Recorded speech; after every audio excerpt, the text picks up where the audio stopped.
Dans cette vidéo, vous allez découvrir le logiciel Wireshark, qui est un logiciel d'analyse de trame réseau. Il est capable d'afficher les informations sur les différents protocoles réseau grâce aux trames qu'il a capturées au niveau de la carte réseau. Pour lancer une capture, je clique sur le menu capture, puis interface, et je choisis l'interface réseau, la carte réseau sur laquelle je veux démarrer ma capture. Ici, en fait, j'ai trois cartes, mais j'ai deux cartes virtuelles et la première carte qui est la carte physique, la Broadcom. Là. Donc, je lance sur cette carte. Sans rien faire, le logiciel capture tout ce qui passe devant la carte réseau et vous allez voir, au bout d'un certain temps, les trames vont apparaître. Pour les besoins de la démonstration, je vais lancer un ping vers une adresse IP. Alors j'affiche avant mon adresse IP pour que vous la reconnaissiez. Donc ipconfig, pardon. On est sous Windows, ipconfig. Donc 192.168.1.204. Je vais lancer un ping vers une machine là, qui a comme adresse 192.168.1.253. Le ping répond et je stoppe ma capture.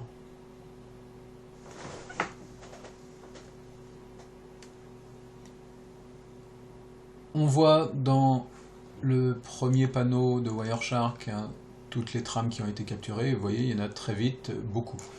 Pour simplifier l'affichage, on peut préciser le protocole qu'on veut observer. Ici, donc, je tape ICMP qui correspond au protocole utilisé par la commande ping. Quand ça apparaît en vert, c'est que c'est bon. Je fais appliquer, je n'ai plus maintenant que des trames ICMP. On voit pour chaque trame l'adresse IP source et l'adresse IP destination. Maintenant, à quoi correspond le deuxième tableau? Je ferme tout pour le moment. Eh bien, il correspond pour chacune des trames. Si je change de trame, les données changent. Donc, pour chacune des trames, on a les protocoles qui sont utilisés au niveau et classés dans l'ordre du modèle OSI. Donc, au premier niveau, on a la couche physique qui est qu'on va très peu étudier en BTS SEO dans Wireshark. La deuxième couche, la couche liaison de données, qui est la couche 2 du modèle OSI, avec ici le protocole Ethernet et notamment les adresses MAC destination et l'adresse MAC source. Je ferme, je passe à la troisième ligne qui correspond à la couche 3 du modèle OSI, qui est la couche réseau, avec ici un exemple de protocole qui est le protocole IP, Internet Protocol. Avec au niveau de ce protocole, on les voit ici, l'adresse IP source, l'adresse IP destination, qu'on retrouve ici et ici. Et enfin, on a ici une quatrième couche qui est souvent la couche réseau. Ici, on a la couche, le protocole Internet Control Message Protocol, qui est le protocole utilisé par la commande ping. Donc tous ces protocoles s'empilent. Le protocole Internet Control Message Protocol utilise le protocole IP, qui lui-même utilise Ethernet, qui lui-même utilise la couche physique. Alors, on n'a pas parlé du troisième volet. Donc, dans le troisième volet, on a un affichage en hexadécimal.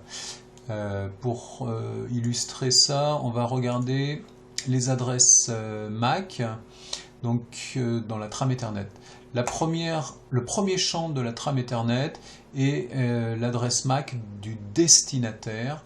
Donc ici, on a 0024D4A6C012. C'est une adresse sur 6 octets en hexadécimal. Et bien justement, on retrouve dans le premier champ de la trame ici cette valeur. Si je regarde un peu plus loin, l'adresse MAC de la source, eh bien, elle est située juste derrière. Voilà pour l'explication des trois panneaux du logiciel Wireshark. Quand on veut fermer une capture, on clique sur ce bouton-là et il nous demande si on veut la sauvegarder ou pas. Je vais décider de ne pas la sauvegarder. On revient donc à l'écran initial, et si je veux libérer le filtre, je fais Clear, comme ceci. Voilà pour cette découverte du logiciel Wireshark.